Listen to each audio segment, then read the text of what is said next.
Hello बच्चों, कैसे हो? तो ray optics and wave optics हमने थ्योरी पार्ट कवर कर लिया था, मॉड्यूल डिस्कशन चल रहा था। तो मॉड्यूल डिस्कशन में रे ऑप्टिक्स का स्टेज फर्स्ट जो था उसमें मैंने आपको बताया था कि हम कुछ सिलेक्टेड जो क्वेश्चन है, जो ठीक क्वेश्चन है, उन्हीं को ही डिस्कस करेंगे बेटा। तो स्टेज फर्स्ट रनिंग में थी और अब स्टेज फर्स्ट में ही हैं, कुछ क्वेश्चंस और हैं, उनको डिस्कस करेंगे, फिर स्टेज सेकंड के क्वेश्चन डिस्कस करेंगे बेटा। ठीक है, रे ऑप्टिक्स, देन फिर वेव ऑप्टिक्स पे चलेंगे अपन। ठीक है, तो चलिए शुरू करते हैं। Question number 36 stage first ray optics question number 36 stage first, page number 1.58 है बेटा। The focal length of a convex lens is F, an object is placed at a distance x from its first focal point. The ratio of the size of the real image to that of the object is, ठीक है, question number 36 है बेटा। तो ये कह रहा है आपको एक कॉन्वेक्स लेंस है, फोकल लेंथ f गिवन है और ऑब्जेक्ट है जिसको आपने इसके फोकस से x डिस्टेंस पे रखा हुआ है। फोकस इसका यहां पर है और इमेज कैसी बन रही है? रियल इमेज बन रही है। रियल इमेज आपको मालूम है, रियल इमेज कहाँ बनती है? फोकस एफ से अवे, मतलब टुवर्ड्स इन्फिनिटी, कहीं पे भी रखो आप तो इमेज रियल बनती है। और एफ और ऑप्टिकल सेंटर के बीच में रखोगे तो कॉन्वेक्स लेंस के केस में भी इमेज कैसी बन जाती है? वर्चुअल बन जाती है। इसका मतलब जो ऑब्जेक्ट है ना वो यहाँ पे रखा हुआ है और ये डिस्टेंस कितनी यहाँ से एक्स है बेटा। अब कह रहा है the ratio of the size of the real image to that of the object is, मतलब मैग्निफिकेशन फाइंड करना है। तो एक बार बताइए, ऑब्जेक्ट यहाँ पर है, लाइट रेज यूं जाएंगी, फॉर्मूला अपन को पता है 1/v minus 1/u equal to 1/f लगाना है। f इसकी फोकल लेंथ है, f पॉजिटिव होगा कॉन्वेक्स लेंस के लिए। u है distance of object from lens incident ray के अपोजिट, कितना आएगा? ये फोकल लेंथ f है तो f प्लस x ना, नेगेटिव का f प्लस x, तो 1/v minus x plus f, वो भी नेगेटिव का, नेगेटिव नेगेटिव क्या हो जाएगा? Positive, equal to 1/f। तो यहाँ से बेटा 1/v की वैल्यू देखो कितनी आई, 1/f minus 1/x plus f। LCM ले लो, नीचे x plus F into F आ गया, ऊपर कितना आएगा? x plus F minus F, F से एफ कैंसिल आउट हो गया, then we have v equals to x plus F into F by X, ये v आ गया। और हाइट का रेशो पूछा है तो v बाई यू पूछा है अपन से, सीधी सी बात है। तो v बाई यू कितना आएगा यहाँ पर? v तो प्लस का ही है, x plus F into F upon में x है ना, और u कितना बेटा? माइनस का x plus f with sign convention. तो x प्लस एफ से f प्लस एक्स कट गया बेटा, तो वैल्यू आ गई माइनस का f बाई एक्स। तो ये हाइट का रेशियो आ गया। यहां पर अपन को मोड में दे रखा है simple, negative sign is indicating that image is inverted, तो मोड में आंसर आ जाएगा f बाई एक्स बेटा, थर्ड ऑप्शन। क्वेश्चन नंबर 38 को देखो आप। From the figure shown establish a relation between μ1 μ2 and μ3। आपको रिलेशन पूछा है कि कौन सा रिलेशन सही है। ठीक है बेटा, अब अगर आप गौर से देखो तो वैसे तो ये कॉनकेव लेंस नजर आ रहा है, लेकिन इसके इधर मीडियम μ1 है, इधर अंदर जो μ2 है, और इधर की तरफ राइट साइड में μ3 है। तो इसको थोड़ा गौर से समझना भैया। और लाइट रे जो है ना, वो लाइट रे सीधी जा रही है यहाँ से, देखो, विदाउट एनी डेविएशन। डेविएशन कब नहीं होगा? जब रिफ्रैक्टिव इंडेक्स सेम होगा। मीडियम अगर चेंज होगा ना तो डेविएशन हो सकता है, और वैसे भी स्फेरिकल सरफेस से डेविएशन होना चाहिए था, लेकिन अगर मीडियम सेम हो, μ1 और μ2 दोनों बराबर हो, तो ये कंफर्म है कि ये विदाउट एनी डेविएशन लाइट रे सीधी जाएगी। तो यहां पर ये क्लियरली पता लग गया बेटा, μ1 बराबर μ2 है। अब अगर आप देखें तो लाइट रे यहां से जाने के बाद इधर मुड़ रही है, इस तरफ डेविएशन हो रहा है बेटा इसका। अगर इस तरफ डेविएशन हो रहा है तो बताइए μ3 ज्यादा होना चाहिए कम होना चाहिए? μ3 ज्यादा होना चाहिए कम होना चाहिए? किससे? μ2 से। ठीक है, तो इसको कैसे पता करें अपन? पता करना बड़ा इजी है। जैसे इस सरफेस को मैं यहां पे ड्रॉ कर रहा हूं, लाइट रे यूं आई, यहां पर ये μ2 है और यहां पर कितना है? μ3 है। इस सरफेस को नॉर्मल इसका ये वाला बनेगा। अगर ये लाइट रे, अगर μ2 और μ3 भी बराबर होते हैं ना, लाइट रे सीधी चली जाती है। लेकिन लाइट रे बेटा किस डायरेक्शन बैंड हुई है? देखो, टुवर्ड्स नॉर्मल बैंड हुई है। और टुवर्ड्स नॉर्मल कब बैंड होगी? जब ये डेंसर होगा और ये रेयर होगा।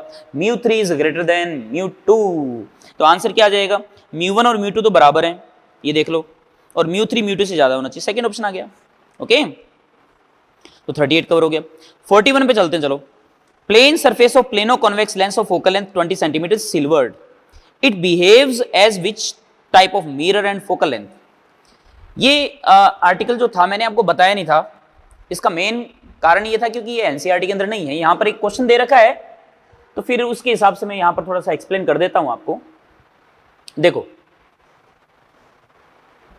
सिंपल सा फॉर्मूला है बेटा, अगर आपको कोई लेंस दे रखा हो और इस लेंस की एक सरफेस को आपने सिल्वर कर दिया या रिफ्लेक्टिंग सरफेस बना दी, ठीक है, तो इसका मतलब ये एक लेंस और एक मिरर का कॉम्बिनेशन है, ठीक है ना। लेंस और मिरर का, इस लेंस की फोकल लेंथ तो है FL और मिरर की जो फोकल लेंथ है वो है FM, ठीक है। तो ये जो लेंस और मिरर है ना, अटैच कर दोगे तो कोई भी लाइट रे भेजोगे ना तो लाइट रे वापस रिफ्लेक्ट होकर बाद में बाहर इधर ही आएगी, तो वो एक इफेक्टिव मिरर की तरह बिहेव करता है। और उसकी जो फोकल लेंथ है ना इफेक्टिव मिरर की, वो फोकल लेंथ होती है 1/FM - 2/FL। ये फोकल लेंथ होती है, ये आप याद रखेंगे और प्रॉपर साइन कन्वेंशन के साथ ये फॉर्मूला लगाना है, अपने पास ऑटोमेटिकली आंसर आ जाएगा। तो ये फॉर्मूला याद रखें, 1/F = 1/FM - 2/FL। अब एक बात बताओ, यहां पर प्लेनो कॉन्वेक्स लेंस दे रखा है। प्लेनो कॉन्वेक्स लेंस की एक सरफेस तो प्लेन होती है और दूसरी सरफेस कर्व्ड होती है, और ये कह रहा है कि प्लेन सरफेस को सिल्वर कर दिया आपने, समझ रहे हो, प्लेन सरफेस को आपने सिल्वर कर दिया। तो मैं डायग्राम बनाऊं, ऐसा कुछ है, ठीक है ना। तो अब आप ये बताइए, इसको सेपरेट करोगे तो एक तो ये लेंस बन गया और एक ये प्लेन मिरर बन गया, और हमें पता होना चाहिए प्लेन मिरर की जो फोकल लेंथ है वो इन्फिनिटी होती है, ये अपन जानते हैं, है ना। और ये लेंस की तो फोकल लेंथ आपको दे ही रखी है 20 सेंटीमीटर। तो बताइए जो इफेक्टिव जो मिरर बनेगा उसकी फोकल लेंथ आ जाएगी 1/F = 1/FM, FM आ गया इन्फिनिटी - 2/FL। FL कितना है 20 है, कॉन्वेक्स लेंस है ना तो फोकल लेंथ पॉजिटिव रखनी है। ये तो हो गया 0, ये 2/20 हो जाएगा 1/10 माइनस का 1/10, इसका मतलब F बराबर आ गया -10 सेंटीमीटर। इसका मतलब ये मिरर की तरह तो बिहेव करेगा ही करेगा, और मिरर की फोकल लेंथ अगर नेगेटिव आ रही है इसका मतलब वो कॉनकेव मिरर है, समझ रहे हो। तो कॉनकेव मिरर हो गया और फोकल लेंथ आ गई इसकी 10 सेंटीमीटर, तो आंसर हो गया 4th। Next question 42, question number 42। A parallel beam is incident on a system of 2 convex lens of focal length F1 F2 given है बेटा, आपको डायग्राम में देखो आप। What will be the distance between lens such that after final refraction beam remains undeviated, without deviation light ray pass हो रही है, ठीक है। तो डेविएशन अगर 0 है इसका मतलब अगर बिफोर रिफ्रैक्शन अगर लाइट रे पैरेलल आ रही थी बेटा, तो आफ्टर रिफ्रैक्शन भी लाइट रे पैरेलल ही जाएगी, है ना, पैरेलल। मान लीजिए कुछ यूं होके यूं गई, ये कुछ यूं होके यूं चली गई, इसको थोड़ा सा करेक्ट कर लो इस टाइप से। तो डेविएशन कितना है, ओवरऑल डेविएशन कितना है, 0 है। तो एक बात बताइए, अगर लाइट बीम पहले भी पैरेलल आ रही थी बाद में भी पैरेलल आ रही है, इसका मतलब इफेक्टिव फोकल लेंथ क्या होगी इस कॉम्बिनेशन की, इन्फिनिटी होगी ना। तो अगर आपको दो लेंस दे रखे हो और एक दूसरे से सेपरेटेड हो तो इफेक्टिव फोकल लेंथ होती है 1/F = 1/F1 + 1/F2 - d/F1 F2। F1 की वैल्यू कितनी है 20, कॉन्वेक्स है। F2 की वैल्यू दे रखी है 10, ये भी कॉन्वेक्स है। 20 और 10 हो गया ये 200 यहां पर -d/200, और F कितना होना चाहिए, इन्फिनिटी होना चाहिए, ये लो इन्फिनिटी होना चाहिए। तो ये 1/∞ तो 0 हो गया, ये पूरा 0 हो गया यहां पर। तो d/200 = 1/20 + 1/10, ये आ गया 3/20, ये इसे काट दो तो d बराबर आ गया 30 सेंटीमीटर, आया कि नहीं आया, ये आंसर आ गया 30 सेंटीमीटर। क्लियर बेटा। 43 पे चलते हैं, चलो। For a convex lens of focal length 20 centimetre, magnification of an object is +2, okay. Find out displacement apply on an object to produce -2 magnification. अच्छा चलिए देखते हैं, ये क्वेश्चन नंबर 43 बेटा।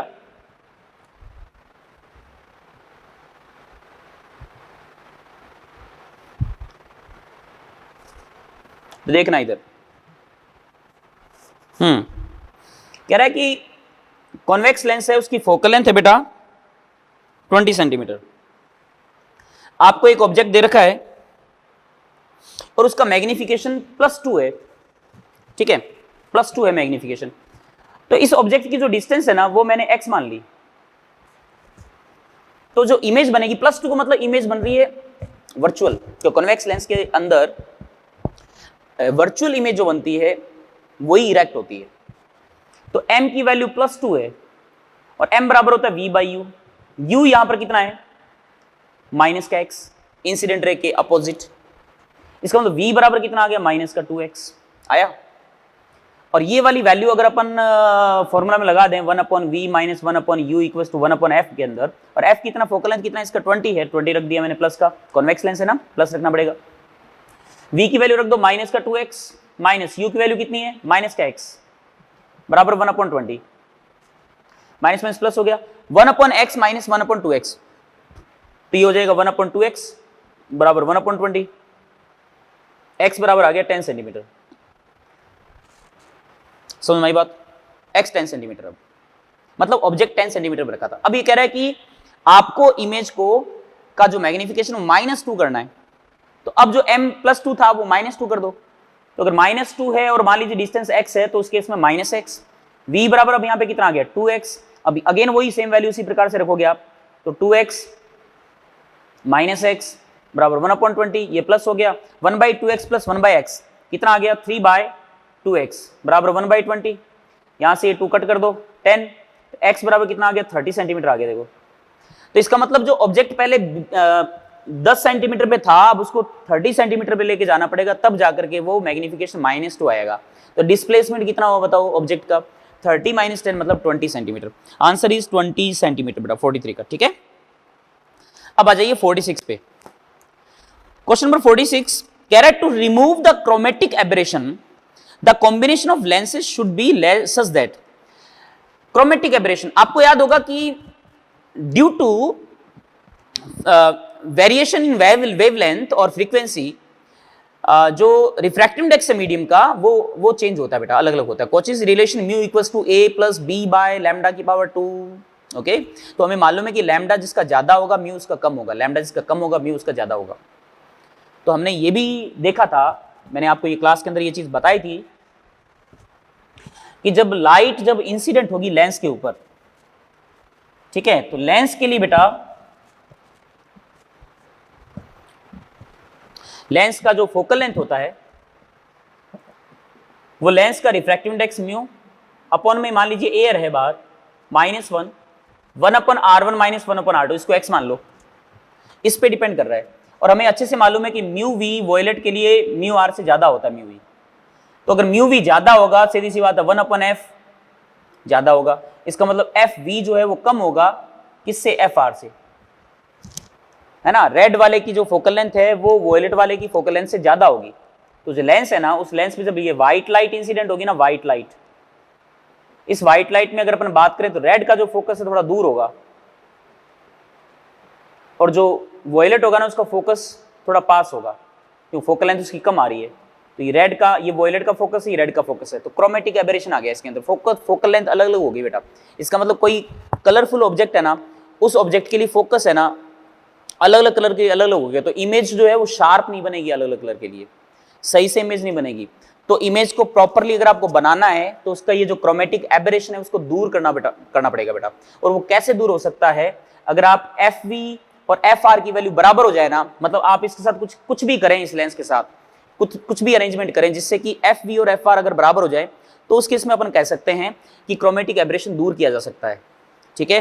तो क्रोमेटिक एबरेशन को अगर आपको दूर करना है तो एफ वी बराबर क्या होना चाहिए, एफ आर होना चाहिए, फोकस एक ही हो जाए।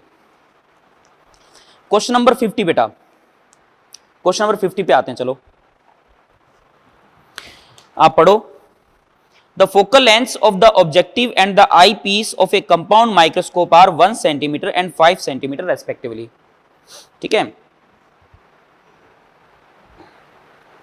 तो कंपाउंड माइक्रोस्कोप में जो ऑब्जेक्टिव लेंस है और जो आई पीस है ना, दोनों की फोकल लेंथ अपन को गिवन है, तो मैं लिख देता हूं, चलो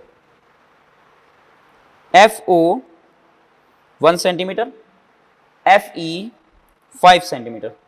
आगे देखते हैं क्या कह रहा है। An object is placed at a distance of 1.1 centimetre from objective, मतलब यू नॉट आपको दे रखा है, आप याद करो जो आपने ऑप्टिकल इंस्ट्रूमेंट्स पढ़े थे, यू नॉट आपको दे रखा है 1.1 centimetre. If the final image is formed at the least distance of distinct vision, okay, जो VE है ना वो कैपिटल D के बराबर है। द मैग्नीफाइंग पावर पूछिए आपसे, तो आपको मालूम होगा कंपाउंड माइक्रोस्कोप में मैग्नीफाइंग जो पावर होती है उसको लिखते हैं अपन V0 अपॉन U0, इधर आता है D और ब्रैकेट में आता है 1 अपॉन VE प्लस 1 अपॉन, अगर least distance of distinct vision, यहाँ तो D आएगा ही आएगा, उसमें कोई दो राय नहीं है, नहीं यहाँ पे मैंने सॉरी गलत लिख दिया, FE आएगा और यहाँ पे 1 अपॉन V, और V कहाँ पे इमेज देखनी है, D डिस्टेंस देखनी है तो D आ गया, ओके। बाकी इस D को अंदर मल्टीप्लाई कर दीजिए तो ये आ जाएगा 1, यहाँ आ जाएगा D बाई FE। अपन को जो जो चीजें दे रखी है वो तो रख सकते हो आप, लेकिन अपन को U0 तो दे रखा है लेकिन V0 नहीं पता। V0 फाइंड करने के लिए आप जो ऑब्जेक्टिव लेंस है ना उसकी स्टडी करो। ऑब्जेक्ट को आपने कितने डिस्टेंस पे रखा है, 1.1 सेंटीमीटर पे। फोकल लेंथ ऑब्जेक्टिव की कितनी है, 1 सेंटीमीटर है, ठीक है। तो आप इसमें फॉर्मूला लगाइए 1 upon V minus 1 upon U equals to 1 upon F, जिससे कि अपन V फाइंड कर सकें। तो अपन को V0 तो फाइंड करना है, यहाँ पर U डिस्टेंस ऑफ ऑब्जेक्ट कितनी है, माइनस का 1.1 है, ध्यान रखना साइन कन्वेंशन के साथ ताकि डिस्टेंस सही से निकाल पाओ आप। तो माइनस 1.1 लिख दिया, ऑब्जेक्ट जो है ऑब्जेक्टिव लेंस, ये ऑब्जेक्टिव भैया बराबर 1 अपॉन फोकल लेंथ किसकी, ऑब्जेक्टिव की कितनी है 1 सेंटीमीटर, कॉन्वेक्स है तो +1 आ गया। तो ये माइनस माइनस प्लस हो गया बेटा, तो यहां से 1 अपॉन V0 की वैल्यू कितनी, 1 माइनस 1 अपॉन 1.1, 1 माइनस 1 अपॉन में 1.1 आ गया, 1.1 माइनस 1 मतलब 0.1 अपॉन में 1.1, ये हटा दो तो ये आ गया 1/11, ठीक है। तो ये V0 की वैल्यू हमारे पास आ चुकी है 11 सेंटीमीटर, 11 आ गया बेटा, यहाँ पर ये वैल्यू रख दो, यहाँ पर V0 की वैल्यू 11 रख दो, क्योंकि प्लस माइनस से मतलब है नहीं, अपन को केवल मोड लेना है। और U0 की वैल्यू कितनी है 1.1, D ये 1 है, D की वैल्यू कितनी है, D आप जानते ही हो 25 है, और FE हमारे पास 5 है, इसे कट करो, ये 5 आ गया, 5 और 1 हो गया 6, इससे मल्टीप्लाई कर दो ऊपर, ये से काट दो 10, 10 इंटू 6 कितना आ गया 60, तो मैग्नीफाइंग पावर इसका 60 आ गया बेटा, ठीक है। सिंपल क्वेश्चन था। क्वेश्चन नंबर 52 पे चलते हैं, चलो 52 पे, if the ratio of the magnification produced bye a simple microscope in a near point adjustment and far point adjustment is 6/5, the focal length of the lens is, very good. देखो ये कह रहा है कि नियर पॉइंट एडजस्टमेंट में और far point adjustment में जो रेशियो है ना मैग्निफिकेशन का वो 6/5 है। नियर पॉइंट में देखो मैग्नीफाइंग पावर जो होती है वो अपन को पता है V0 बाई U0 ब्रैकेट, या यहाँ पे लिख दूँ D bracket 1 upon V plus 1 upon FE होता है।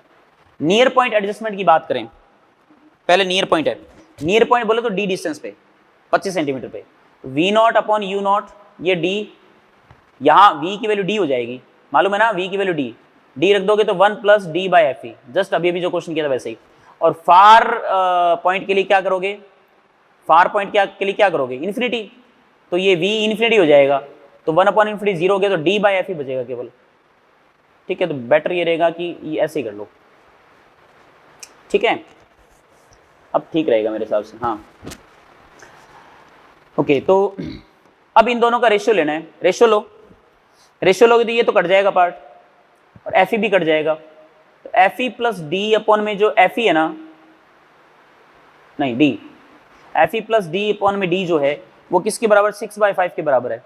और अपन से पूछा क्या है इसने, focal length of the lenses, अच्छा मैंने गलत रीड कर लिया, सॉरी, ये सिंपल माइक्रोस्कोप था, और सिंपल माइक्रोस्कोप में तो सिंपल माइक्रोस्कोप में भी वही है, ये वाला पार्ट नहीं आता सिंपल माइक्रोस्कोप में, देखो ठीक है, तो ये वाला पार्ट नहीं आएगा, ये वाला पार्ट नहीं आएगा, सिंपल माइक्रोस्कोप में केवल F होता है, ये FE आएगा, ये F है ना, इसमें तो कोई दिक्कत नहीं मेरे हिसाब से, सिंपल माइक्रोस्कोप में यही वैल्यू आती है, तो सही है, चलो सेट बैठ गया ये मामला, ये नहीं आता, मल्टीप्लाई में नहीं आता, बाकी सारा सेम है। तो F plus D by F और D बाई F का रेशियो जो 6/5 है, और D की वैल्यू हमारे पास 25 है, वो रख दो एंड सॉल्व कर लो, F की वैल्यू आ जाएगी फोकल लेंथ की, ठीक है। 55 पे चलिए,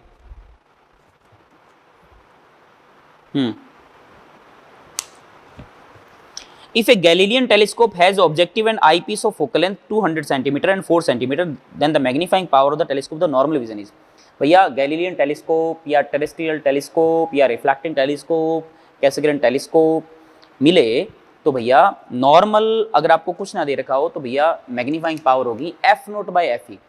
एफ नोट आपको 200 दे रखा है, एफ ही दे रखा है 4, डिवाइड कर दो, 200 में 4 का भाग दोगे कितना आ जाएगा, 50 आ जाएगा, आंसर इज 50। क्वेश्चन नंबर 56 पढ़ो। The resolving limit of the I is 1 minute at distance x kilometre from the I, 2 persons stand with a lateral separation of 3 meter. For the 2 person to be just resolved by a naked eye, x should be equals to, ये resolving power का question आ गया, ये इस chapter का नहीं है, वे optics का है, खैर इसको यहां पर देख लेते हैं अपन। तो 1 आर्क मिनट के बारे में मैंने आपको उसमें बताया भी था, रिजोल्विंग लिमिट दे रखी है, resolving limit of 1 arc minute. तो हमारी आंख ये है और यहां से ये 2 बंदे खड़े हैं, इनके बीच की डिस्टेंस कितनी है, दोनों बंदों की लेटरल जो डिस्टेंस सेपरेशन है वो 3 मीटर है। ये बंदा एक यहां पर और ये यहां पर है, और अगर आपसे ये पूछा है कि दोनों को रिजोल्व करना है और ये वाला एंगल थीटा है और आपसे ये x पूछा है, तो angle equals to arc upon radius 3/x, x की वैल्यू कितनी आ जाएगी 3/थीटा। अब थीटा की वैल्यू कैलकुलेट करनी है, थीटा क्या दे रखा आपको 1 आर्क मिनट, 1 आर्क मिनट मतलब 1 डिग्री का 60th पार्ट बेटा, 1/60 डिग्री है ये, 1/60 रेडियन में कन्वर्ट करो, क्योंकि थीटा एंगल बराबर आर्क अपॉन रेडियस जो होता है ना, उसमें थीटा डिग्री में नहीं होता, रेडियन में होता है, तो ध्यान रखो। तो थीटा की वैल्यू 1/60 डिग्री है, लेकिन रेडियन में बदलोगे तो क्या लिखोगे 180 बाय, सही कर रहा हूं मैं, गलत कर दिया, π/180, थैंक यू। तो ये थीटा की वैल्यू आ गई 1/60 इंटू π/180, ये रेडियन में है, ये थीटा की वैल्यू यहां धर दो, x बराबर हमारे पास देखो कितना आएगा 3/π, तो आगे नीचे और ऊपर आगे देखो 60 इंटू 180 है ना। रफली आप इसको कैलकुलेट कर सकते हो, किलोमीटर में ये वैल्यू आ जाएगी आपके पास, ठीक है ना। इसको रफली अगर आप कैलकुलेट करोगे तो आंसर हमारे पास आ जाएगा, ये 3 मीटर है, सॉरी ये तो मीटर में ही आएगा, ये मीटर में है ना, तो ये आंसर जो है वो मीटर में आएगा। इसको किलोमीटर में बदलने के लिए आप क्या करना, 1000 से डिवाइड कर लेना, 1000 से डिवाइड कर लोगे तो रफली वैल्यू आ जाएगी अपने पास, ठीक है। ओके चलो आगे चलते हैं, नेक्स्ट क्वेश्चन, क्वेश्चन नंबर 57 देखो। In a reflecting astronomical telescope if the object, ठीक है, if the object is spherical mirror is replaced by a parabolic mirror of the same focal length and aperture, then, अच्छा objective lens है, आपको मालूम होगा कि reflecting telescope जो होता है उसका ऑब्जेक्टिव जो होता है वो लेंस नहीं होता, वो मिरर होता है।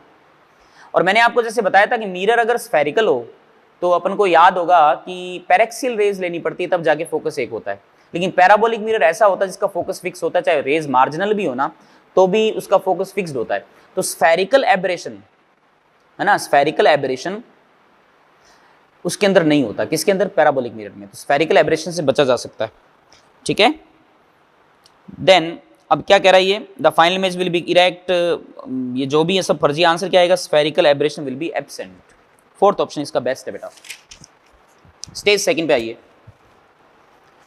It is desire to photograph the image of an object, first question है स्टेज सेकंड का first question, it is desire to photograph the image of an object placed at distance 3 metre from a plane mirror, the camera which is at distance of 4.5 metre from the mirror should be focused for a distance of, चलो इसको साफ करते हैं अपन, time हो गया 23।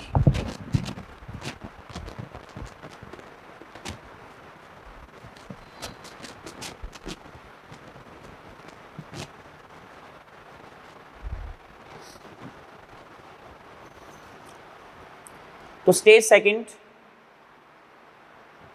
Question number first, अपन को कह रहा है एक मिरर है और मिरर के सामने 3 मीटर डिस्टेंस पर एक ऑब्जेक्ट रखा हो, तो इसकी इमेज यहां पे बनेगी कितने मीटर डिस्टेंस पर, 3 मीटर पर। यहां पे आपने एक कैमरा लगा रखा है, इस कैमरे को आपने मिरर से रखा हुआ है 4.5 मीटर डिस्टेंस पर, इस कैमरे से इमेज को देखना है, इसको फोकस करना है, तो बताइए कितनी डिस्टेंस के लिए कैमरे को फोकस करना पड़ेगा आपको, 4.5 and 3 7.5, answer is 7.5 metre, simple है बेटा। क्वेश्चन नंबर 6 पे आइए, a plane mirror is placed at the origin parallel to the Y axis facing the positive X axis, okay. Question number 6 पे आते हैं, चलो एक्स वाई एक्सिस ड्रॉ कर लेते हैं। ये कह रहा है वाई एक्सिस की तो मिरर पैरेलल है और एक्स एक्सिस की तरफ इसका फेस है, तो मिरर ऐसा बन गया। देखो an object starts from 2 metre, 0,0 2 metre, 0,0 मतलब एक्स कोऑर्डिनेट 2 मीटर, मतलब यहां से ये स्टार्ट होता है, ये ओरिजिन है। और इसकी वेलोसिटी देख लो कितनी है, 2i cap plus 2j cap है, तो वेलोसिटी 2i कैप मतलब इधर की तरफ 2i कैप आ गया और 2j कैप मतलब इधर की तरफ आ गया 2। The relative velocity of image with respect to object is, mirror तो मूव ही नहीं कर रहा, मिरर तो फिक्स हो गया एक तरीके से।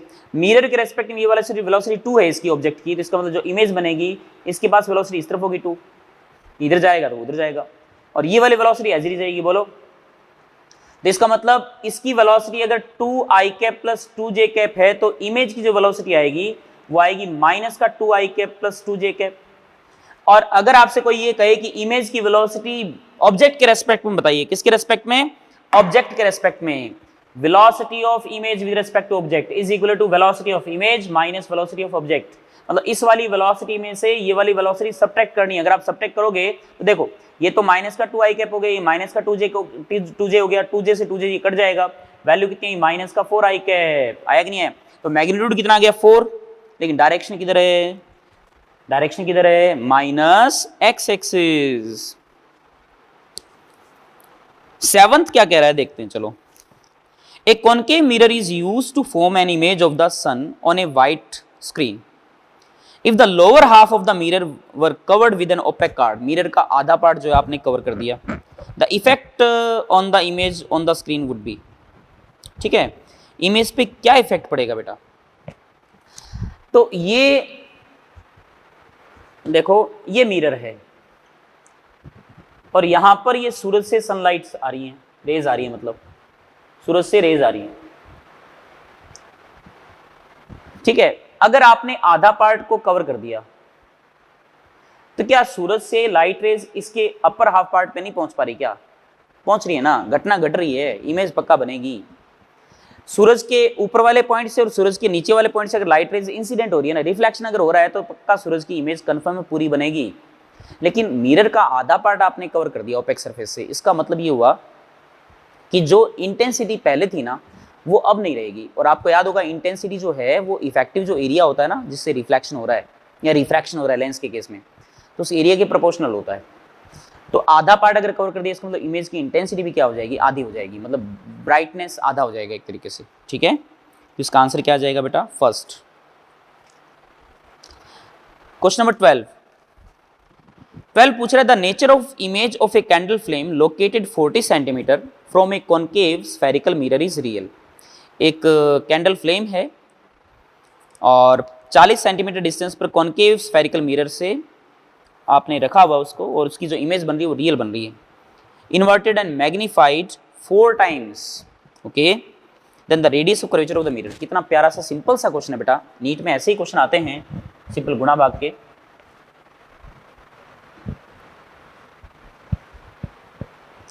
डायरेक्ट आप लगा सकते हो। मैग्निफिकेशन कितना दे रखा है बेटा आपको, इन्वर्टेड है ना, और वो भी 4 टाइम्स है, तो माइनस का 4 बराबर v by you, mirror mind में करो, मिरर इंसिडेंट रे के अपोजिट, इधर चलोगे माइनस का 40, तो ये प्लस हो जाएगा। v बराबर कितना है बेटा 160 सेंटीमीटर। क्या पूछा है, radius of curvature, focal length निकाल लो। 1/v मिरर के लिए 1/v plus 1/u equals to 1/f। v की वैल्यू कितनी है, प्लस का 160, u की वैल्यू कितनी है, माइनस का 1 बटा, ये आ गया माइनस का 1/40 बराबर 1/f, 4 से मल्टीप्लाई कर दीजिए, 16, 4 ऊपर, ये कितना आ गया माइनस का 3/160, है ना। f की वैल्यू कितनी आ गई, f बराबर आ गया माइनस का 160/3, और रेडियस ऑफ कर्वेचर इसका डबल होता है, तो r बराबर कितना आ जाएगा 320/3, ओके। तो ये वैल्यू हमारे पास आ जाएगी। अब इसको सॉल्व करेंगे तो कितना आएगा lump sum,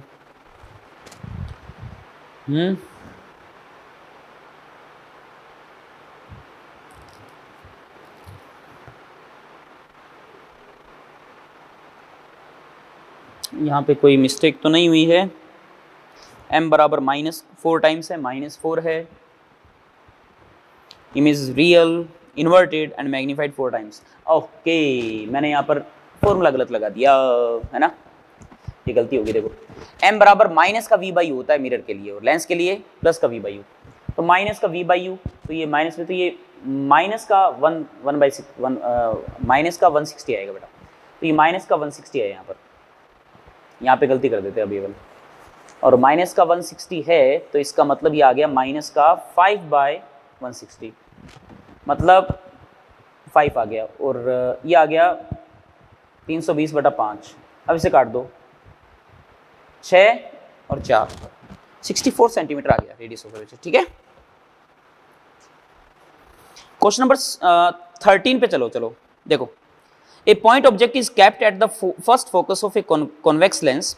if the lens starts moving towards right with a constant velocity, the image will, तो इमेज का पूछा है कि इमेज कितनी वेलोसिटी से किस तरफ जाएगी ना, तो वो ग्राउंड के रेस्पेक्ट में है, तो इसको वैसे फोकस पे रखा हुआ है, तो मेरे हिसाब से इसको ज्यादा कुछ डीप में जाने के बजाय डायरेक्ट भी आप कर सकते हो। देखो क्या कह रहा है, लेंस है, एक बार थोड़ा गौर से देखना आप, ये फोकस पर है ऑब्जेक्ट, है ना, और लेंस यहां पर है। अच्छा, अगर ये फोकस पे, तो इमेज कहां बनेगी, अभी इन्फिनिटी पे बनेगी ना, थोड़ा सोचना। और जैसे ही आप इस लेंस को आगे खिसकाना स्टार्ट करते हो, फिर इमेज जो है वो किधर आएगी, ये जो ऑब्जेक्ट है ना वो इस लेंस की, क्योंकि लेंस को आगे सरकाओगे तो लेंस का फोकस आगे शिफ्ट होगा, तो जो ऑब्जेक्ट है ना वो ऑब्जेक्ट f और 2f के बीच में आएगा, तो इमेज कहां पे बनेगी, 2f और इन्फिनिटी के बीच में।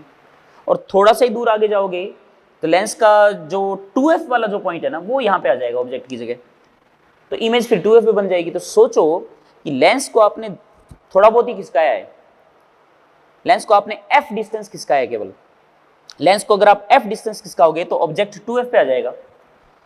ऑब्जेक्ट किस पे आया, 2f पर आया, लेंस को आपने f डिस्टेंस सरकाया, केवल शिफ्ट किया है, तो आप सोचो इमेज जो है वो इन्फिनिटी से 2f पर आ गई, तो इमेज की रफ्तार कितनी जबरदस्त होगी।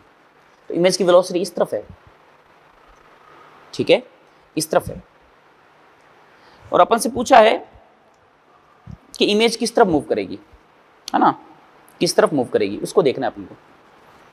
तो वो जो इमेज है वो किसके रेस्पेक्ट में आ रही है, लेंस के रेस्पेक्ट में आ रही है, ध्यान रखना, लेंस के रेस्पेक्ट में जो इमेज है, पहले किधर बन रही थी, इन्फिनिटी पर। सेकंड केस में जब आपने लेंस को f शिफ्ट किया तो लेंस के रेस्पेक्ट में इमेज कहां पे आ गई, 2f पर आ गई।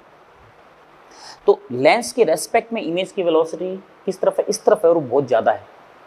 तो फिर ग्राउंड के रेस्पेक्ट में इमेज की वेलोसिटी क्या होगी, इमेज की वेलोसिटी माइनस लेंस की वेलोसिटी। इमेज की velocity with respect to mirror वो किधर है, सॉरी लेंस वो किधर है, इधर की तरफ है, जो कि बहुत लार्ज है, माइनस लेंस की वेलोसिटी कितनी है, ये आ गया, ये आ गई हमारे पास इमेज की velocity with respect to ground.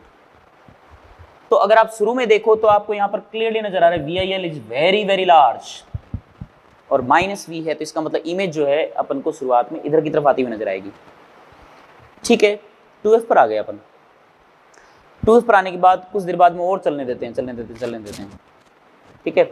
अब ध्यान से देखना, चलने देते हैं, फिर ये ऑब्जेक्ट है ना, ये लेंस बहुत आगे निकल जाएगा और ये ऑब्जेक्ट काफी डिस्टेंस पे चला गया, तो इमेज कहाँ बन जाएगी, f पे ना, इमेज f पे बन जाएगी। तो इसका मतलब ऑब्जेक्ट अगर बहुत लार्ज डिस्टेंस पे रह गया, लेंस चलता जा रहा है, तो ऑब्जेक्ट जो है वो काफी लेंस के रेस्पेक्ट में ऑब्जेक्ट काफी दूर पे चला गया, तो इसका मतलब ये हुआ कि उस ऑब्जेक्ट की जो इमेज बनेगी लेंस के फोकस पे बनेगी, ऑलमोस्ट। अब लेंस को आगे सरकाओगे आप तो इमेज फोकस पे रहेगी, इसका मतलब लेंस के साथ साथ जो इमेज है वो आगे जा रही है ना। अब इमेज की जो वेलोसिटी है वो ग्राउंड के रेस्पेक्ट में भी किधर होगी, इसी तरफ होगी, लेंस के साथ साथ वो चलेगी, तो अब वेलोसिटी किस तरफ आ जाएगी, इस तरफ आ जाएगी। तो पहले तो towards left and then towards right. अच्छा क्वेश्चन है ये, विदाउट एनी कैलकुलेशन अपन इसको सॉल्व कर सकते हैं, तो वो हमने कर लिया। क्वेश्चन नंबर 16 पे चलते हैं। In a vessel of 21 centimetre depth up to what height the water should be filled, ठीक है, so that now it appears to be half filled if viewed from the top. Okay, question number 16,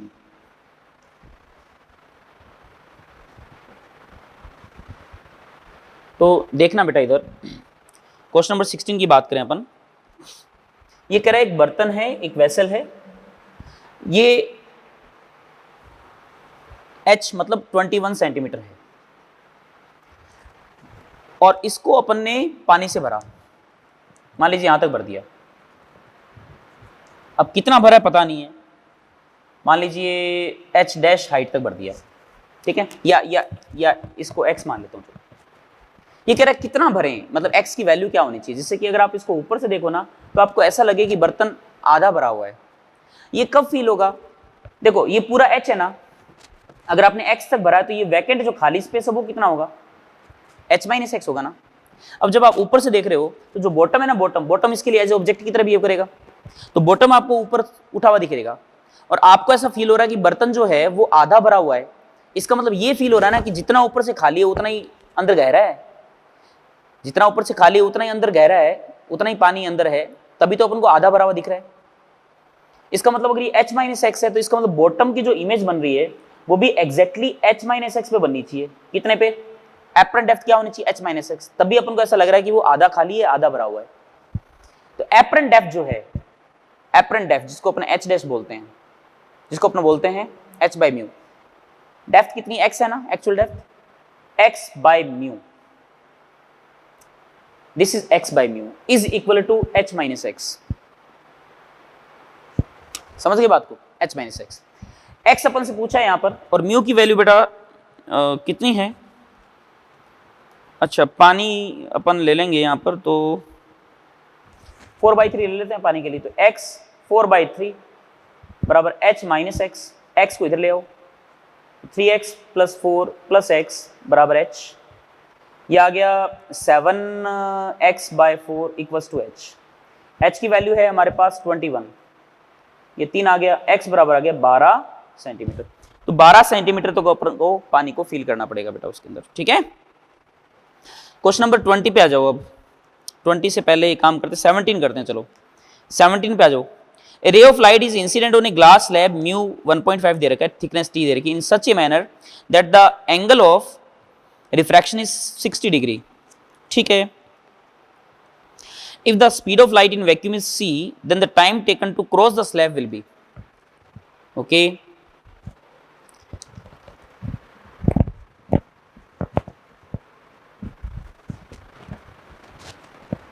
देखो ये कह रहा है एक slab है, इस स्लैब की थिकनेस t दे रखी है आपको, ध्यान से देखना, म्यू आपको गिवन है, और ये कह रहा है कि इस पे एक लाइट इंसिडेंट हो रही है, और लाइट इस तरीके से इंसिडेंट हो रही है कि एंगल ऑफ रिफ्रैक्शन जो वो 60 डिग्री है, और वैक्यूम के अंदर स्पीड c है, तो अपन को पता है इसके अंदर स्पीड जो होगी वो c बाई म्यू हो जाएगी। ये कह रहा है स्लैब को क्रॉस करने में लाइट को कितना टाइम लग रहा है।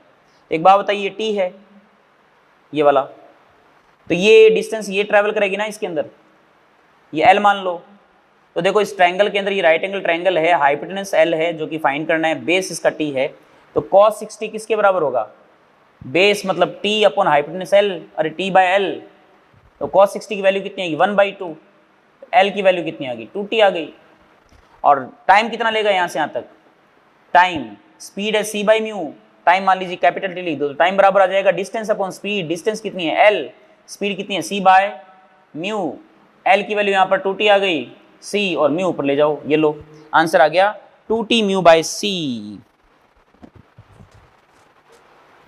2t म्यू बाय c, और म्यू की वैल्यू अपन को दे रखी है 1.5 रख दो, 3/2, 2 से 2 कट गया तो वैल्यू कितनी आ गई 3t बाय c, ठीक है ना। ये सिंपल सा क्वेश्चन।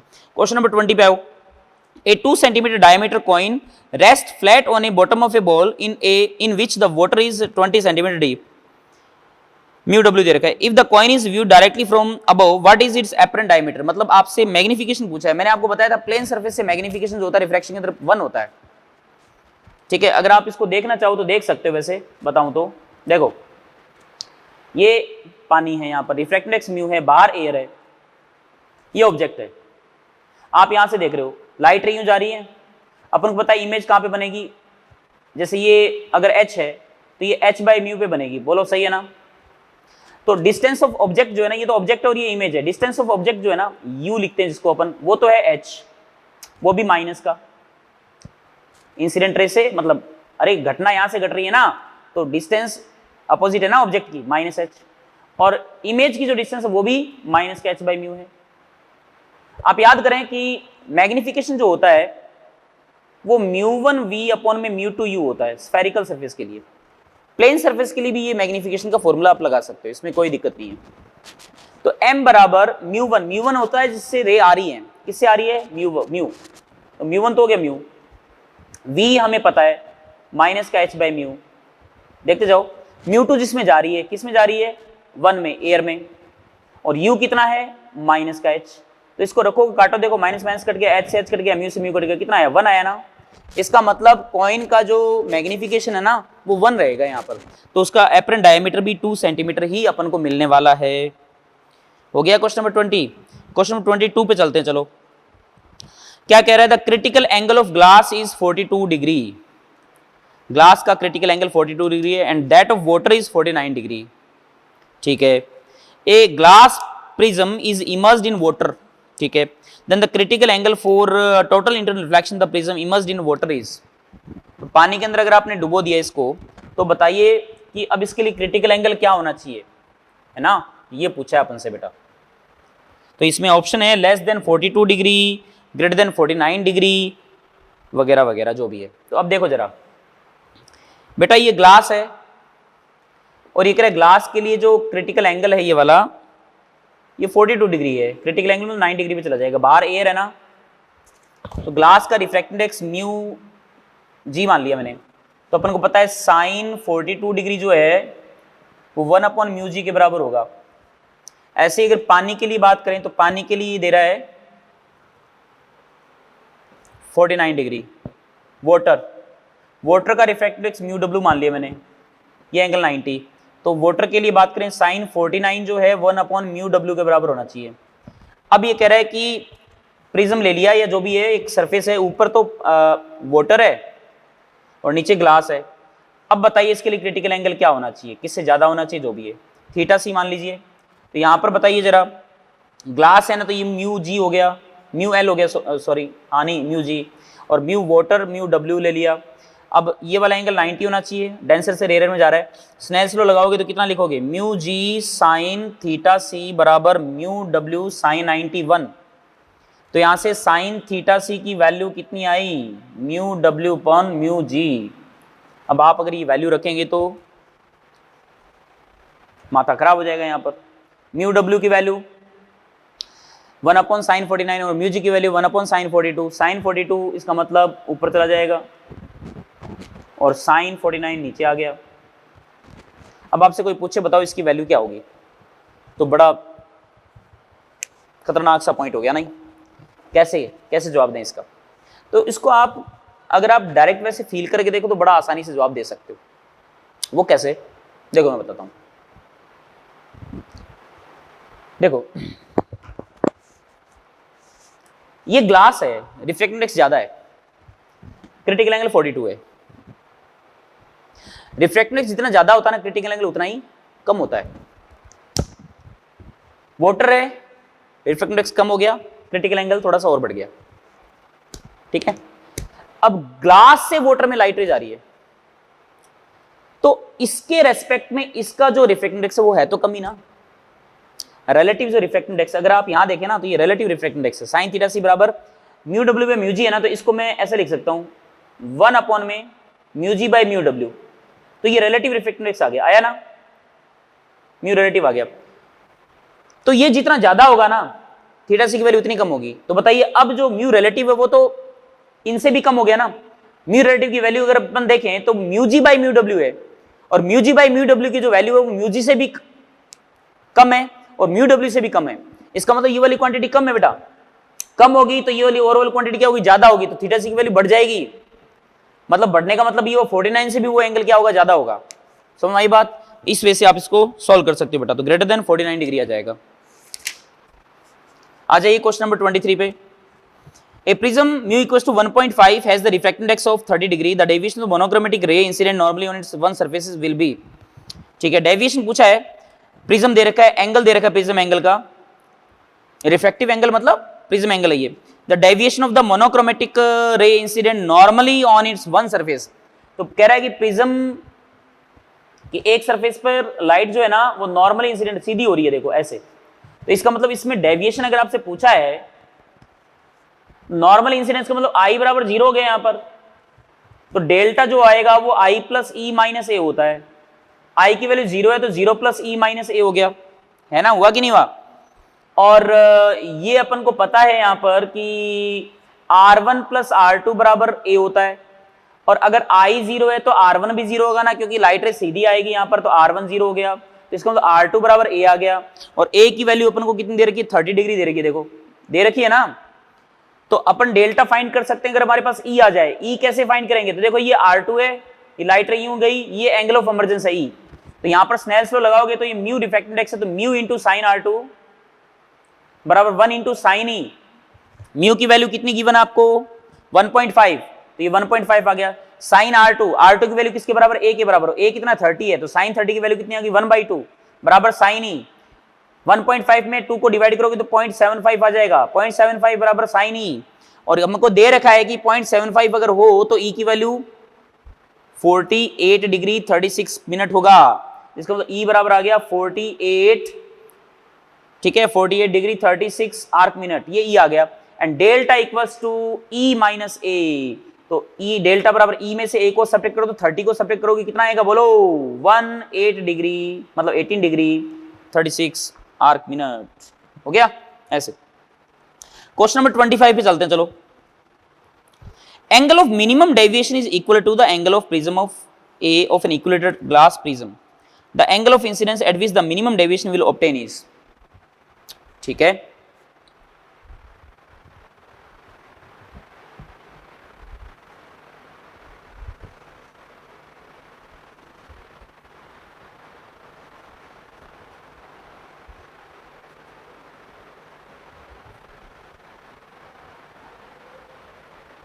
देखो बेटा, तो क्वेश्चन नंबर 25 कह रहा है कि angle of minimum deviation delta minimum जो है वो equal to the angle of prism है।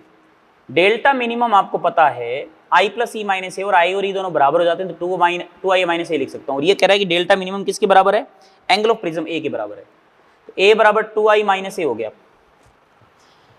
और इक्विलेटर प्रिज्म है तो इसका मतलब ए बराबर कितना आ गया 60 डिग्री, तो यहां से 2a बराबर 2i आ गया, अरे 2a बराबर 2i आ गया, i बराबर a हो गया, मतलब 60 डिग्री हो गया, तो एंगल ऑफ इंसिडेंस भी 60 डिग्री है यहां पर। और ये कह रहा है angle of incidence which the minimum deviation will be obtain is, तो लो i बराबर 60 डिग्री आ गया आंसर, इसमें कोई दिक्कत ही नहीं, सिंपल सा क्वेश्चन हो गया ये तो। नेक्स्ट क्वेश्चन नंबर 26 देखो आप, the angle of prism a is a and if the angle of maximum deviation is 180 degree minus 2a, okay, delta max आपको दे रखा है 180 degree minus 2a, angle of prism भी दे रखा है, then the refractive index of the material of the prism is maximum deviation is 180 minus 2a। एक चीज का ध्यान रखना, मैक्सिमम डेविएशन वैसे सिलेबस में नहीं है आपके, पूछा नहीं जाता, लेकिन मैं बता दूं, देखो जैसे प्रिज्म है ना बेटा, प्रिज्म में ध्यान रखना मैक्सिमम डेविएशन जब भी कराना होता है अपन को, तो आई बराबर आप 90 मान लिया करो, π/2 90 डिग्री, और लाइट रे यूं यहां से इमर्ज हो जाएगी ई पर।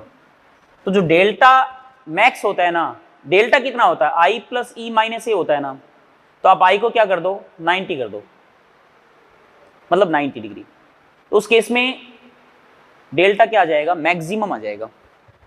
तो आई बराबर 90 कर दो, और डेल्टा मैक्स की वैल्यू कितनी है 180 माइनस 2a बराबर 90 प्लस ई माइनस ए, ठीक है। ये 90 या 180, तो ये 90 बचेगा, और ये माइनस का ए इधर जाएगा तो माइनस का ए बचा, बराबर ई आ गया। देखो ई की वैल्यू 90 माइनस ए आ गई, आई ना 90 माइनस ए। और अपन से पूछा है, नहीं मैंने गलत पढ़ लिया वापस, ओहो मैक्सिमम कहाँ है ये, सॉरी, मैक्सिमम का तो पूछा ही नहीं, इसने मिनिमम का ही कह रखा है यहाँ पर, डेल्टा मिनिमम है बेटा ये, है ना, तो डेल्टा मिनिमम तो है, फिर तो आसान हो जाएगा। और ये मैक्सिमम नहीं है मिनिमम है, मेरे को देखने में थोड़ी गड़बड़ हो गई, मिनिमम है ये। तो डेल्टा मिनिमम आपको दे रखा है, और डेल्टा मिनिमम अपन जानते हैं आई प्लस ई माइनस ए, और आई और ई दोनों बराबर हो जाते हैं, तो 2 आई माइनस ए हो गया। और डेल्टा मिनिमम की वैल्यू कितनी दे रखी है बेटा 180 माइनस 2a दे रखी है अपन को 2i माइनस ए। ये a इधर जाएगा बेटा तो माइनस का a बचेगा यहाँ पर 180 माइनस ए बराबर 2i। एंगल ऑफ इंसिडेंस कितना आ गया 2 से डिवाइड कर दो 90 माइनस a बाई 2। ये एंगल ऑफ इंसिडेंस आ गया। अपन से म्यू पूछा है रिफ्रैक्टिव इंडेक्स पूछा है। स्नेल्स लॉ लगा दो तो स्नेल्स लॉ लगाएं तो म्यू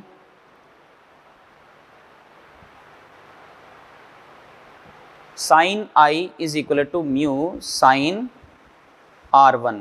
ठीक है, और R1 कितना आ जाएगा मिनिमम डेविएशन केस में a by 2।